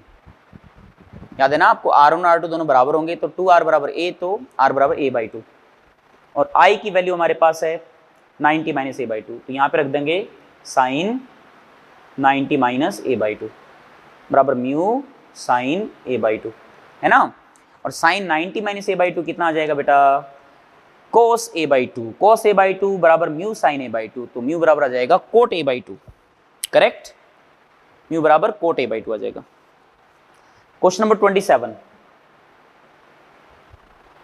a mango tree is at the bank of a river and one of the branch of tree extends over the river. A tortoise lives in the river. A mango falls just above the tortoise which in the water. The acceleration of the mango falling from the tree appears to the tortoise refracted given as tortoise stationary. Okay, simple। देखो ये पानी है, यहाँ पर वो जो भी कछुआ बैठा है अंदर, और यहाँ कोई ऑब्जेक्ट दे दूं मैं आपको और ये कहूँ कि ये हाइट अगर h है तो इस कछुए को ये मैंगो या जो भी ऑब्जेक्ट है कितनी हाइट पे नजर आएगा, एपरेंट हाइट म्यू h होगी। और ये मान लीजिए नीचे की तरफ मूव कर रहा है किसी एक्सेलरेशन से, तो ये अगर x है तो ये कितना आएगा म्यू x आएगा। और जो एक्सेलरेशन है ना a वो पक्का x का 2 बार डिफरेंशिएशन होगा t के रेस्पेक्ट में। और ये जो इमेज दिख रही है, इमेज का जो हाइट है वो म्यू x है, इसका मतलब इमेज का जो एक्सेलरेशन आएगा वो पक्का इस लेंथ का 2 बार डिफरेंशिएशन होगा। और जब भी 2 बार डिफरेंशिएशन अगर आप करोगे तो म्यू तो कांस्टेंट है ना, म्यू तो बाहर ही रहेगा, तो म्यू इंटू में d2x बाई dt स्क्वायर। और d2x बाई dt स्क्वायर किसके बराबर होगा a के बराबर होगा, तो म्यू इंटू a आ जाएगा। और हमको पता है a जो है जो मैंगो का जो फ्री फॉल एक्सेलरेशन वो g के बराबर होगा, तो आंसर आ जाएगा म्यू इंटू g। म्यू कितना है 4/3 है ना, तो 4/3 इंटू जी आ जाएगा। ठीक है, क्वेश्चन नंबर 32 पे चलते हैं। चलो आइए जल्दी से। 32 क्या कह रहा है, a concave and a convex lens have the same focal length of 20 centimetre and are put into contact to form a lens combination. The combination is used to view an object of 5 centimetre centimetre length, okay, kept at a 20 centimeter from the lens combination as compared to the object the image will be। ठीक है, ये कह रहा है आपको कि 2 lens है आपके पास है ना, एक कॉन्वेक्स है और एक कॉनकेव, और फोकल लेंथ सबकी दोनों की सेम है और दोनों को आपने कांटेक्ट में रख दिया है कि नहीं, कांटेक्ट में रख दिया। तो अब आप ये बताओ,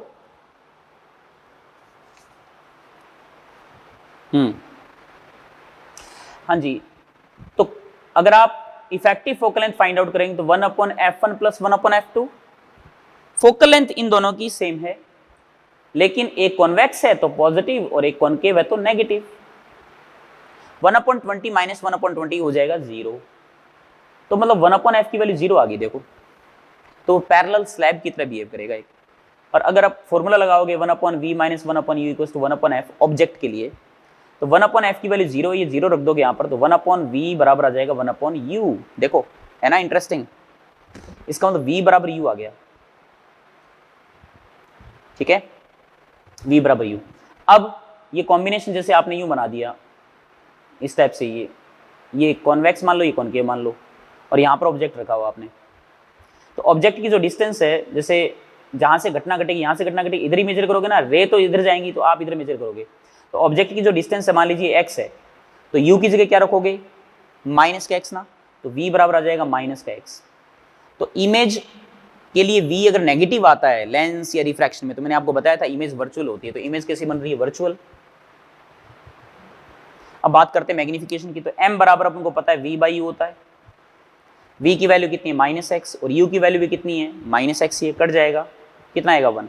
मैग्निफिकेशन +1 है, इसका मतलब इमेज है इरेक्ट सीधी और सेम साइज है, तो आंसर क्या आएगा, of the same size as the object and would be erect.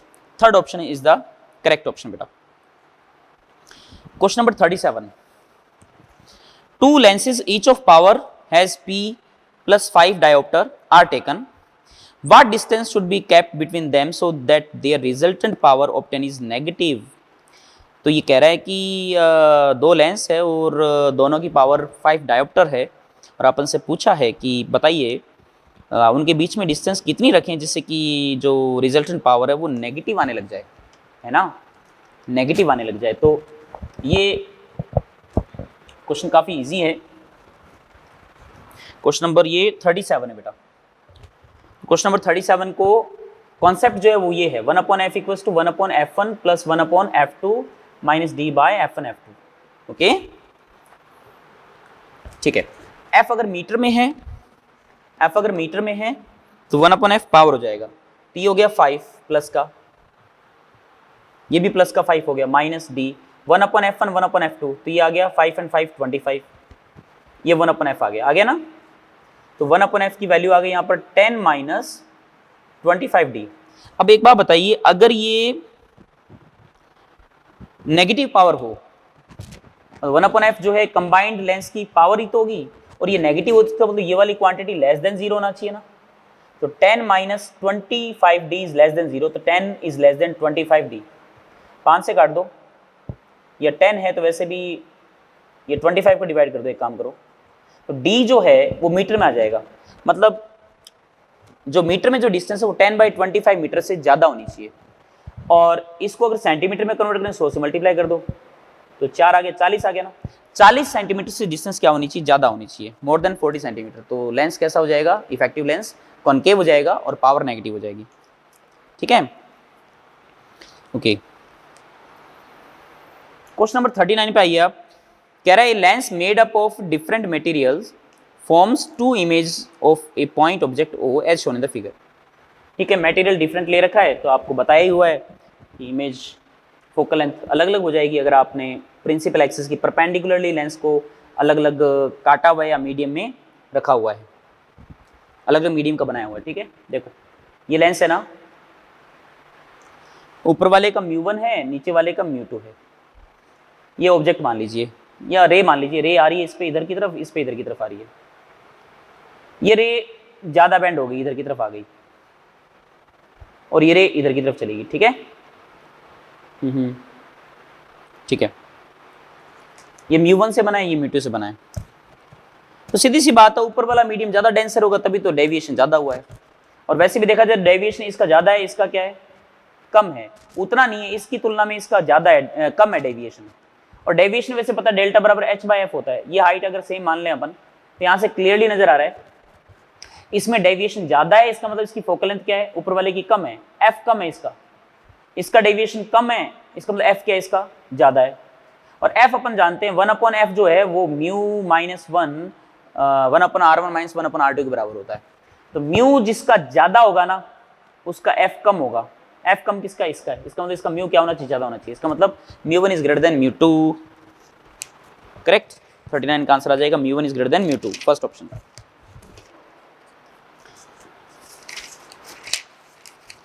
Okay बेटा, क्वेश्चन नंबर 50 पे चलते हैं अपन जल्दी से। क्वेश्चन नंबर 50 पे आइए।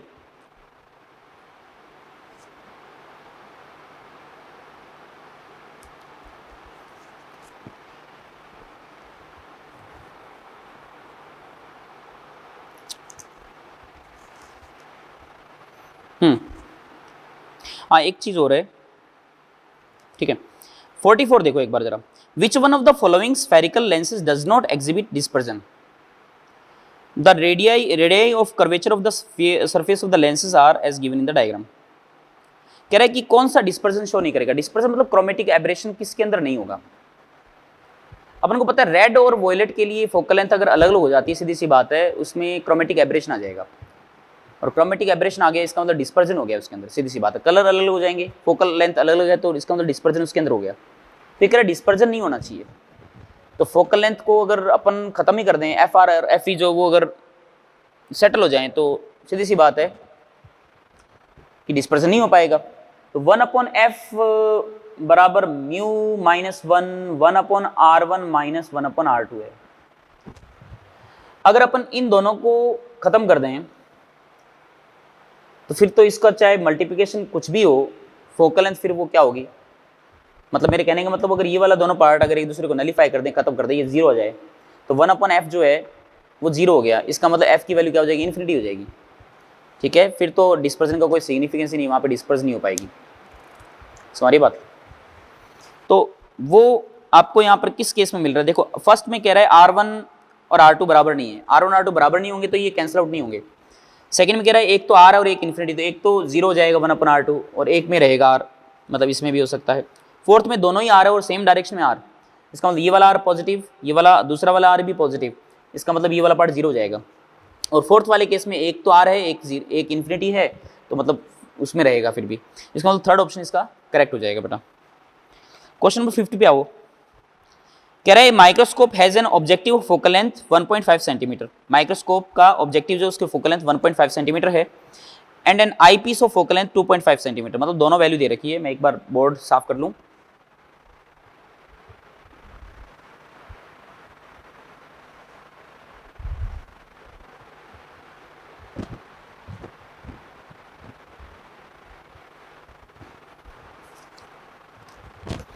तो माइक्रोस्कोप का जो ऑब्जेक्टिव है उसकी फोकल लेंथ है अपने पास 1.5 सेंटीमीटर और आईपीस जो है उसकी फोकल लेंथ हमारे पास 2.5 सेंटीमीटर।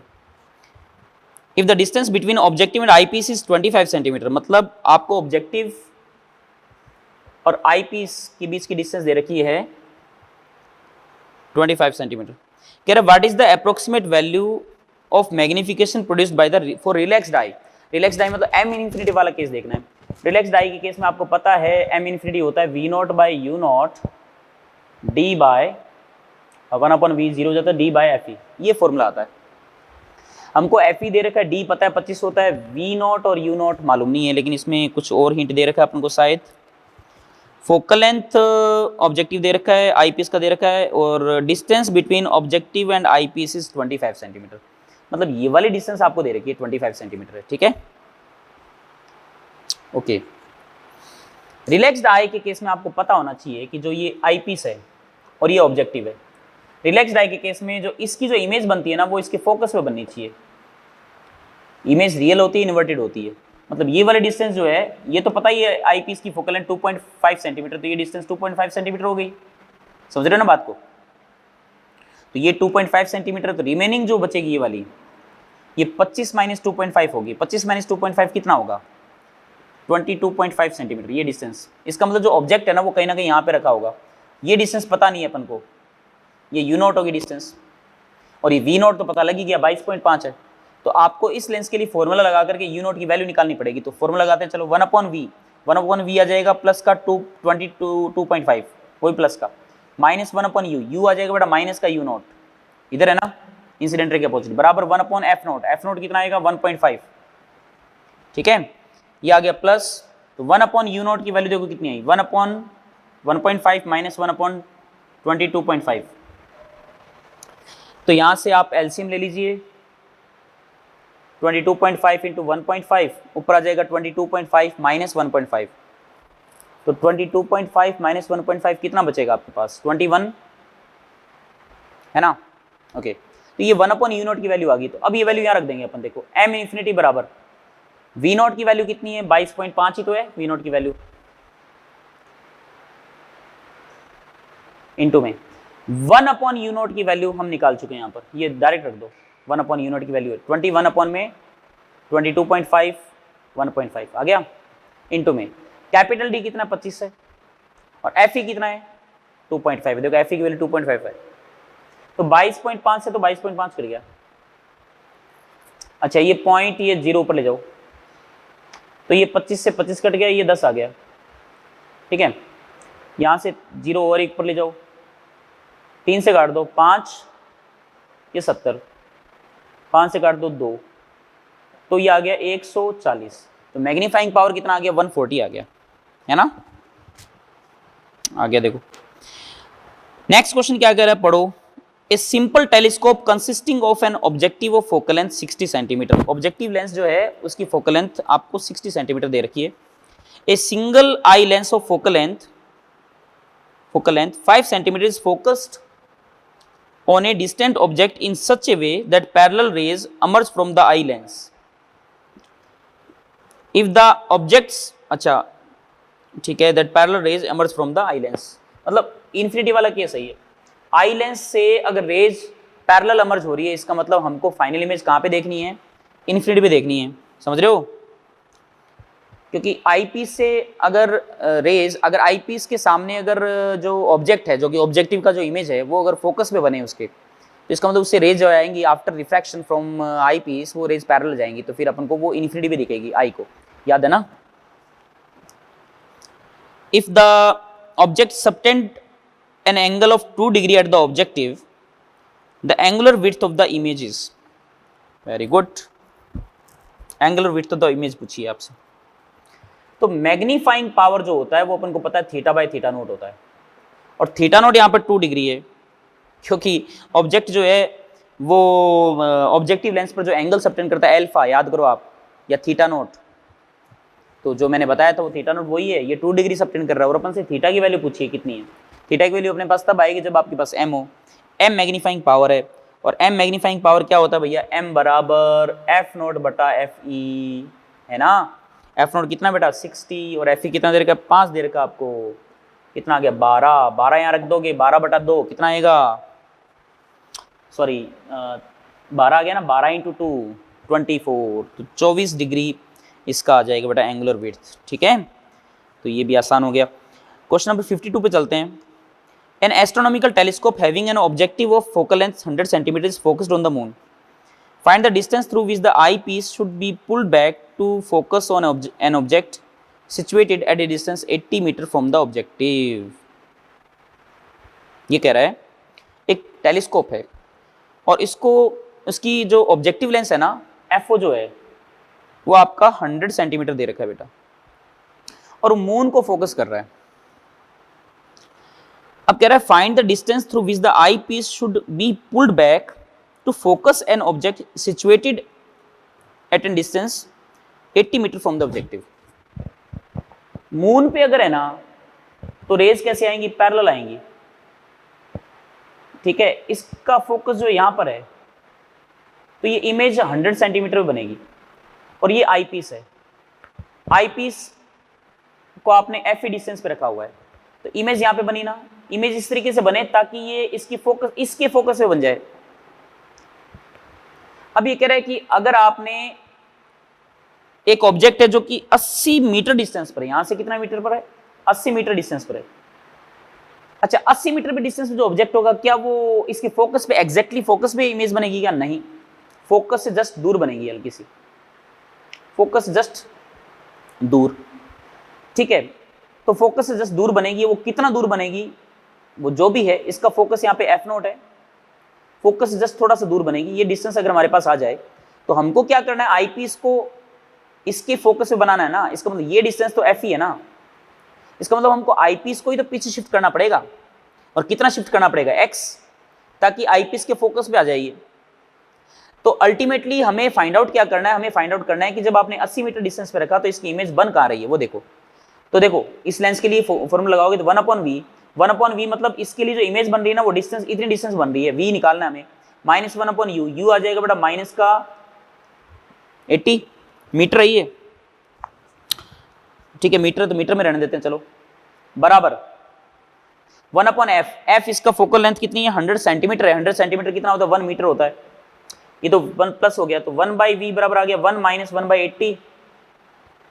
तो 80 का एलसीएम लो, तो 80 - 1 आ गया 79/80, है ना. v जो आया हमारे पास वो आ गया 80/79, मतलब 80/79 मीटर है ये.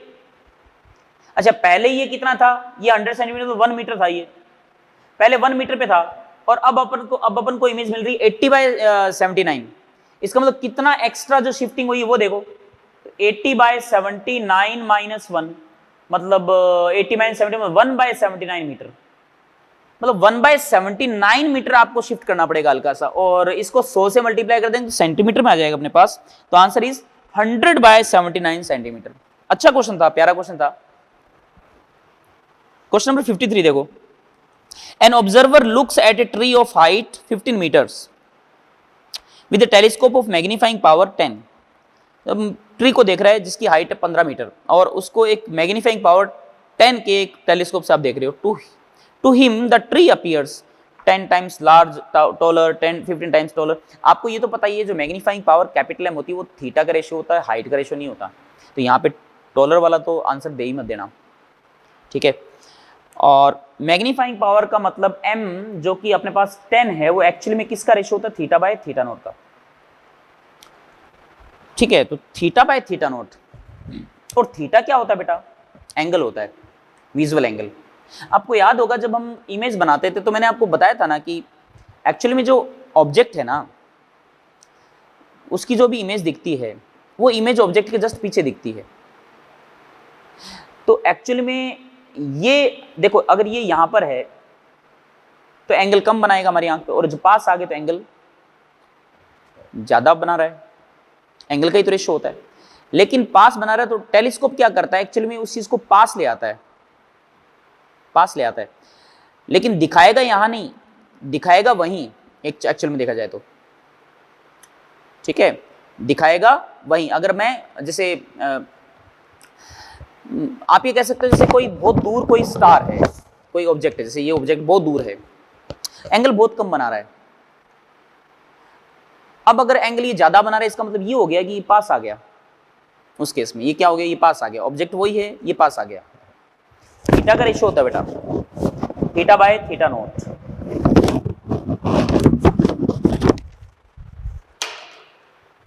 ठीक है, थीटा बाय थीटा नॉट। और थीटा जो है एक्चुअली में जो इमेज दिख रही है अपन को, है ना, जैसे आपने ट्री को देखा नेकेड आई से तो ये थीटा नॉट बना रहा था। हाइट ऑफ जो ट्री है वो कितनी है? h है, और ये डिस्टेंस मान लीजिए d है। फिर आपने क्या किया? इसी ट्री को देखा और टेलीस्कोप लगा के देखा, ठीक है। तो ये टेलीस्कोप लगा के देखा आपने तो ये एंगल लार्ज बना रहा है अब, ठीक है, एंगल लार्ज बना रहा है अब।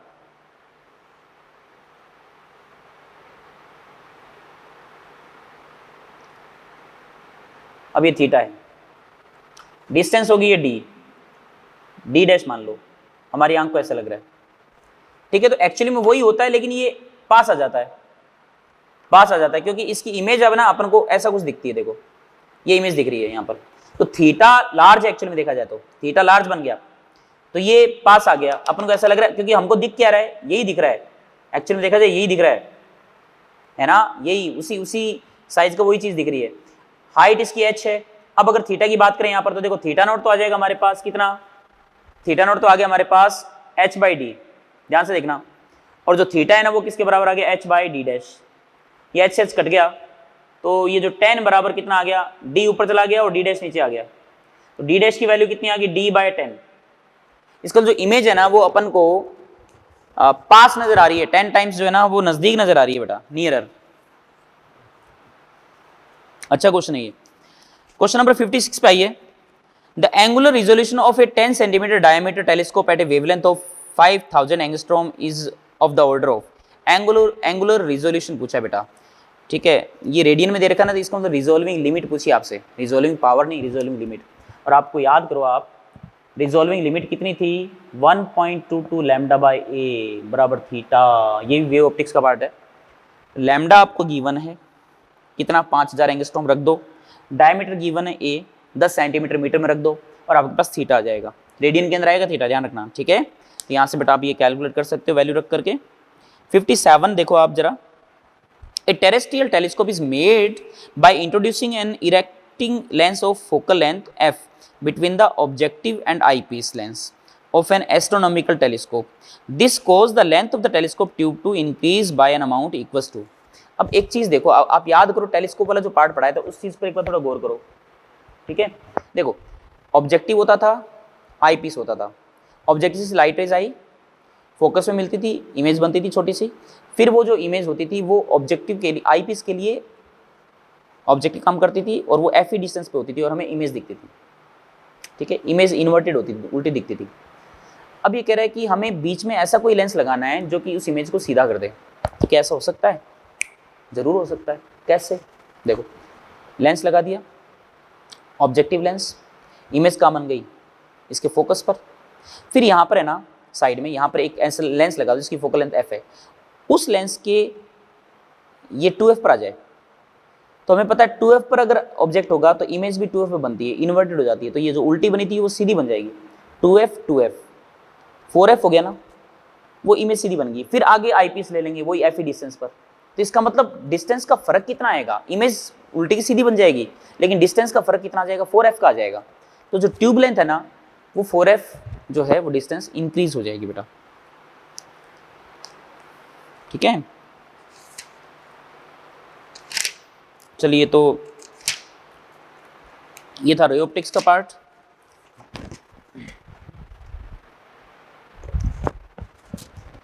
तो अब हम वेव ऑप्टिक्स के कुछ क्वेश्चन डिस्कस करते हैं, ठीक है। हाँ बेटा, वेव ऑप्टिक्स में आते हैं, क्वेश्चन ज़्यादा डिस्कस नहीं हो पाएंगे, थोड़े बहुत होंगे, ठीक है। बाकी आप प्रैक्टिस करना, क्योंकि मैंने साथ ही साथ कई सारे क्वेश्चंस की प्रैक्टिस करवाई थी आपको, तो एग्जाम्पल लिए थे हमने, तो उसी टाइप के ही क्वेश्चन है बेटा। स्टेज फर्स्ट पे आइए, क्वेश्चन नंबर 2 थियोरेटिकल क्वेश्चन हैं, उनको फटाफट देखते हैं। The idea of the quantum nature of the light has emerged in an attempt to explain. Quantum nature जो है लाइट का, फोटोन, वो किससे पता लगता है, इंटरफेरेंस से ना, वेव है, डिफ्रैक्शन वेव है, radiation spectrum of black body, black body radiation से ही पता लगता है कि वो लाइट जो है वो फोटोन से मिलकर बनी है बेटा, ठीक है। क्वांटा है लाइट के, तो और पोलराइजेशन भी वेव का है, तो इसका थर्ड ऑप्शन सही हो जाएगा बेटा, radiation spectrum of black body. Question number third, light appears to travel in straight line because, light straight line में क्यों ट्रैवल करती है, it is not absorbed by the atmosphere, it is reflected by the atmosphere, its wavelength is very small, its velocity is, बेटा इसके कहने का मतलब ये हुआ कि जनरली ऑब्स्टिकल जो आते हैं उनमें लाइट स्ट्रेट लाइन में प्रोपेगेट करती है, क्यों, क्योंकि डिफ्रैक्शन नहीं हो पाता, क्योंकि वेवलेंथ जो है लाइट की बेटा वो ऑब्स्टिकल या अपर्चर के कंपेरेबल नहीं होती है, उनसे काफ़ी स्मॉल होती है, इसलिए लाइट रे विदाउट डिफ्रैक्शन, डिफ्रैक्शन विजिबल नहीं होता, होता तो है लेकिन उसको देख नहीं पाते अपन, तो लाइट सीधी चलती हुई नजर आती है अपन को, तो इसका आंसर कौन सा हो जाएगा, third. Fifth question, the identical light sources S1 and S2 emit light of same wavelength lambda, ठीक है, दो आइडेंटिकल सोर्स है जिनकी वेवलेंथ लैम्डा है जो लाइट इमिट हो रही है, these light rays will exhibit interference if, phase difference time के साथ डिपेंड नहीं करना चाहिए, फेज डिफरेंस कांस्टेंट होना चाहिए ना, their phase difference remains constant, तो इंटरफेरेंस पैटर्न नजर आएगा बेटा, तो क्या आंसर आ जाएगा, फर्स्ट। सिक्स्थ क्या कह रहा है, intensity of light depends upon, light की इंटेंसिटी किस पे डिपेंड करती है, लाइट की इंटेंसिटी बेटा फ्रीक्वेंसी पे भी डिपेंड करती है, एम्पलीट्यूड पे भी डिपेंड करती है, स्पीड पे भी डिपेंड करती है, ये ध्यान रखो, इंटेंसिटी जो है ना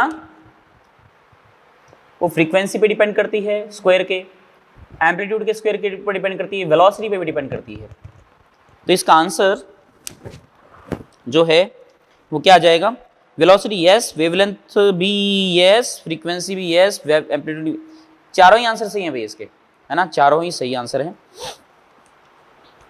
seventh,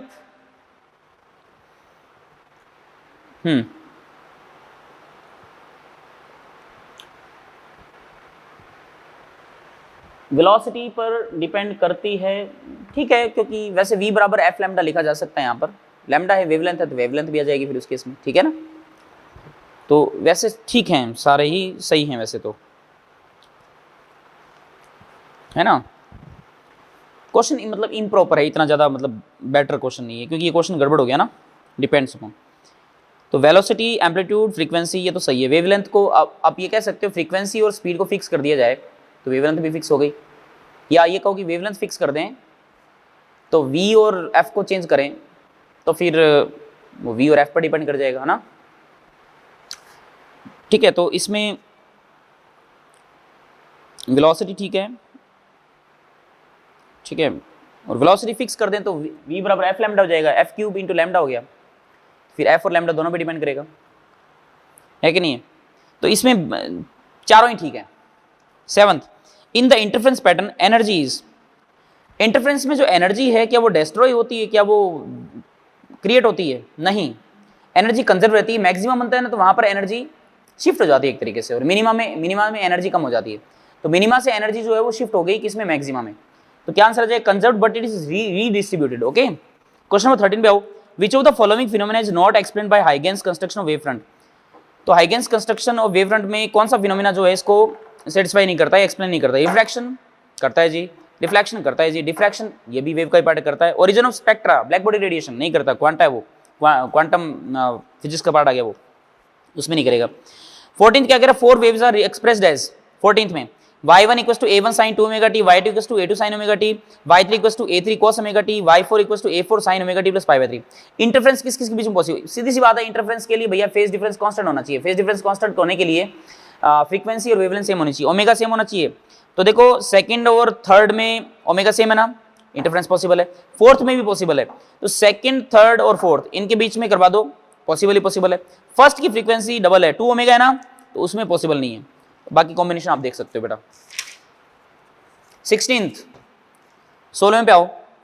to light sources are coherent when frequency same होनी चाहिए, yes, and their phase difference is constant, yes. Lights, ordinary light source की फ्रीक्वेंसी सेम होने के बावजूद भी वो कोहेरेंट नहीं होते, मालूम है ना, क्योंकि जो लाइट एनर्जी है ना बेटा बस्ट की फॉर्म में रिलीज होती है, कोहेरेंस लेंथ, याद है ना। तो इसलिए light source, ordinary light source frequency में आइडेंटिकल होने के बावजूद भी कोहेरेंट नहीं होते, ठीक है ना। तो ये जरूरी है फ्रीक्वेंसी सेम हो और फेज डिफरेंस टाइम के साथ कांस्टेंट रहे, वो मेन चीज है बेटा। Question number 20, when petrol drops from a vehicle fall over rain water on the road, colors are seen because of dispersion of light, scattering of light, interference of light, absorption of light।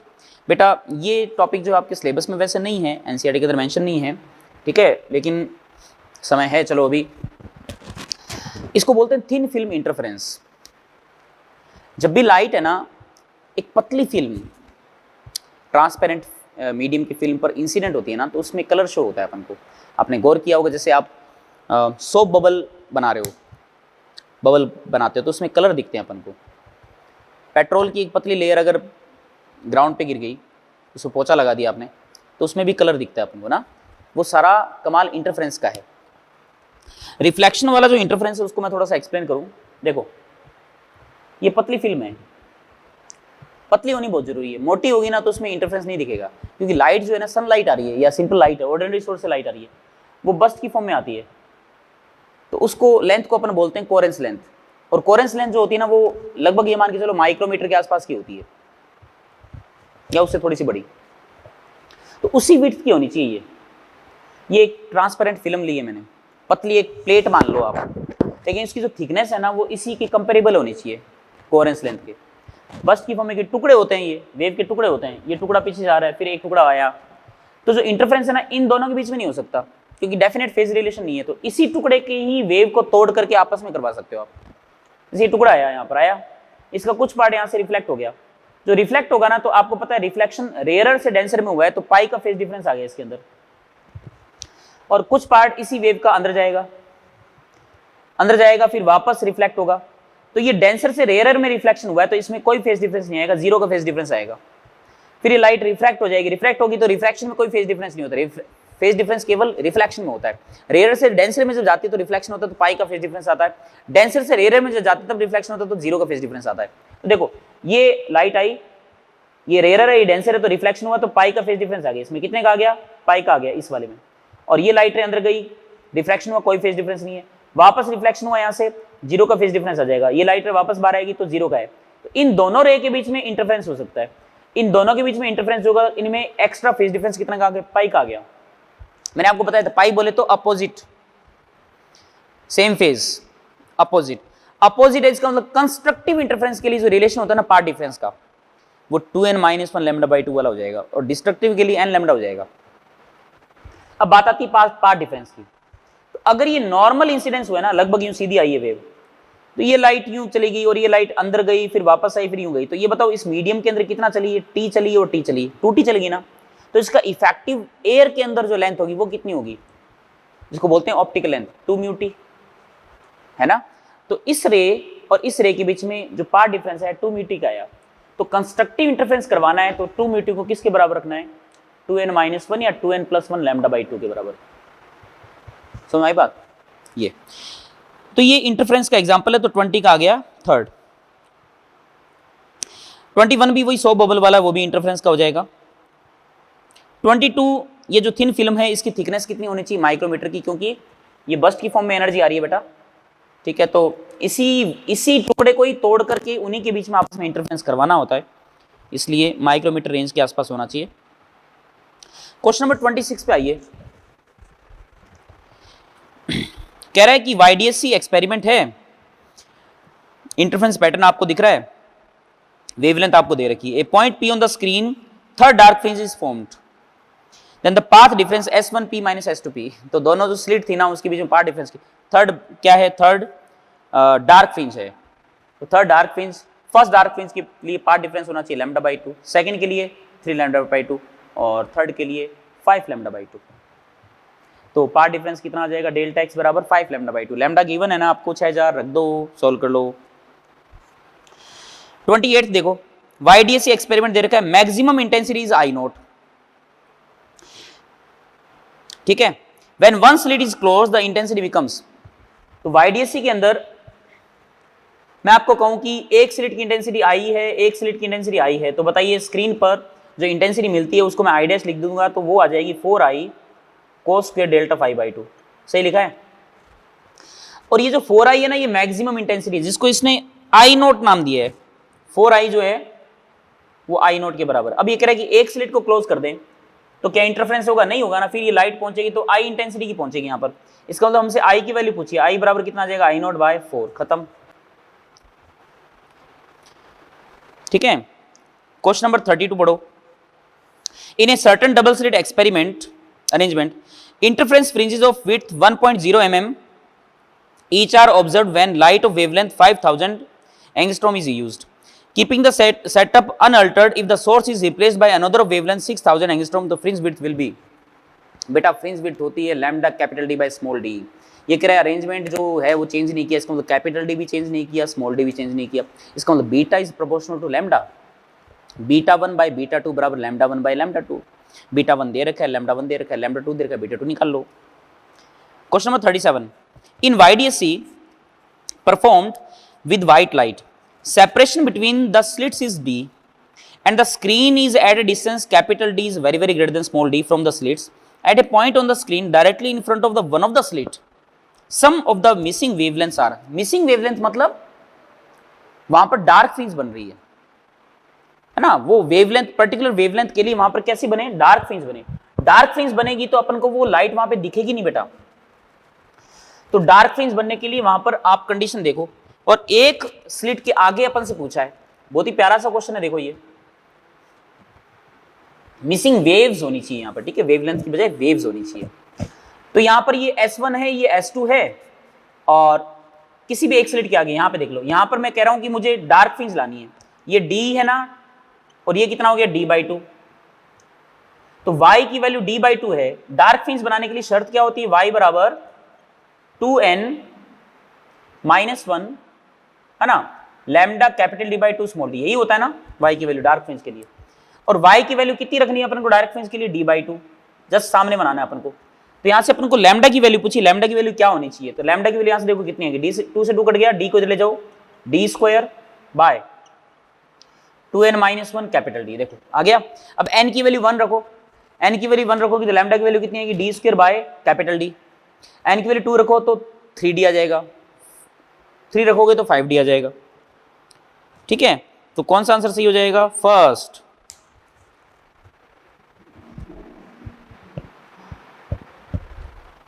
Question number 40 देखो, in the experiment of diffraction at a single slit, if the slit width is decrease the width of the central maxima. बड़ा आसान है, central maxima की width याद है ना, कितना था, 2 lambda capital D by small a।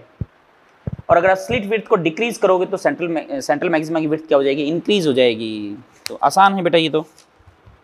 अच्छा, इसमें पूछा फ्रेनेल और फ्रोनोफर, फ्रोनोफर में तो बड़ी थी, फ्रेनेल में भी बढ़ती है बेटा, ठीक है, क्योंकि डिफ्रैक्शन हो रहा है ना, बेंडिंग है, तो अगर आप जितना साइज कम करोगे ना तो बेंडिंग उतनी ज्यादा हो जाएगी। 42 पे आओ। The condition for observing Fraunhofer diffraction from a single slit is that of the light wavefronts incident on the slit should be।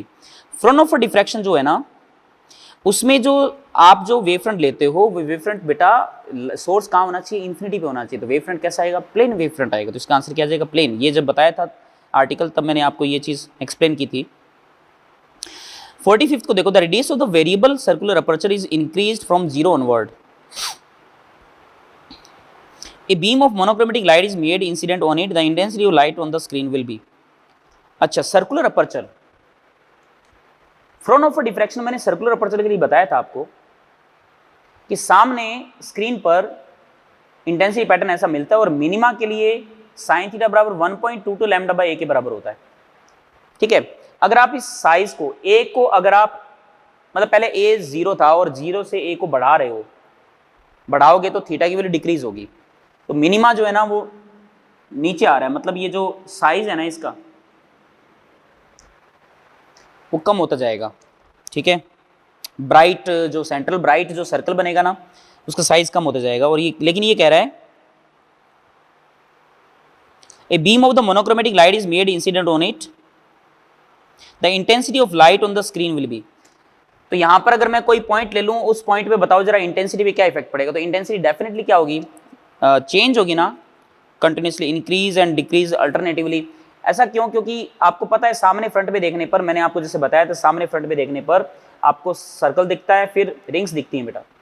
तो अगर आप इसका साइज अगर चेंज करोगे ना, तो ये सर्कल का जो ये साइज है ना ये चेंज होगा। चेंज होगा तो अगर मैं कोई पॉइंट ले लूँ, इस पॉइंट पर पहले तो ये मान लीजिए गोला इतना बड़ा था, फिर धीरे धीरे ये चेंज होगा, तो ये फिर डार्क भी आएगा, फिर वापस रिंग्स आएंगी इसके पास, है ना, फ्रिंजेस आएंगी, कभी डार्क कभी ब्राइट, कभी डार्क कभी ब्राइट। तो इस तरीके से इसकी इंटेंसिटी जो है वो फ्लक्चुएट होगी, चेंज होगी बेटा। 46 क्या कह रहा है, a diffraction pattern is obtained using red light, which of the following happens if the red light is replaced by the blue light.